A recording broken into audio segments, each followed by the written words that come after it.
തിരുവനന്തപുരത്ത് IB ഉദ്യോഗസ്ഥ ആത്മഹത്യ ചെയ്ത കേസിൽ സുഹൃത്ത് സുകാന്ത് സുരേഷിന് ജാമ്യം. ഹൈക്കോടതിയാണ് ജാമ്യം അനുവദിച്ചത്. വിചാരണ കോടതിയുടെ അനുമതിയില്ലാതെ രാജ്യം വിടരുതെന്ന് ഹൈക്കോടതി നിർദ്ദേശിച്ചു. രേഷ്മ ബാബു ചേരുന്നു. രേഷ്മ, കൂടുതൽ വിവരങ്ങൾ.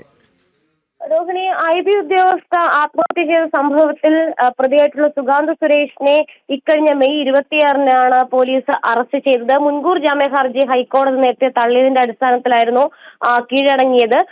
തുടർന്ന് നിലവിൽ റിമാൻഡിൽ കഴിയുകയായിരുന്നു. അതിനിടയിലാണ് സുകാന്ത് സുരേഷ് ഹൈക്കോടതിയിൽ ജാമ്യ അപേക്ഷ സമർപ്പിച്ചത്. ഈ ജാമ്യം നിലവിൽ അനുവദിച്ചിരിക്കുകയാണ്. വിചാരണ കോടതിയുടെ അനുമതി കൂടാതെ രാജ്യം വിടരുതെന്നുള്ള ഒരു നിർദ്ദേശമാണ് ഹൈക്കോടതി ജാമ്യ വ്യവസ്ഥയിൽ ഉൾപ്പെടുത്തിയിരിക്കുന്നത്. ഒപ്പം തന്നെ സാക്ഷികളെ അടക്കം സ്വാധീനിക്കരുത്, കേസിനെ സ്വാധീനിക്കാൻ ശ്രമിക്കരുത് തുടങ്ങിയ വ്യവസ്ഥകളും ഉപാധികളും ഹൈക്കോടതി മുന്നോട്ട് വെച്ചുകൊണ്ടാണ് സുകാന്ത് സുരേഷിന് നിലവിൽ ജാമ്യം അനുവദിച്ചിട്ടുള്ളത്.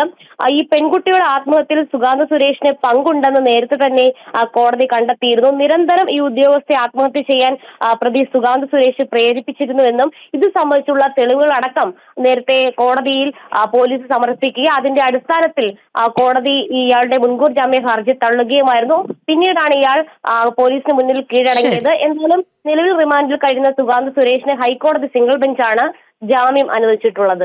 ശരി, രേഷ്മ ബാബു ആണ് വിവരങ്ങൾ നൽകിയത്.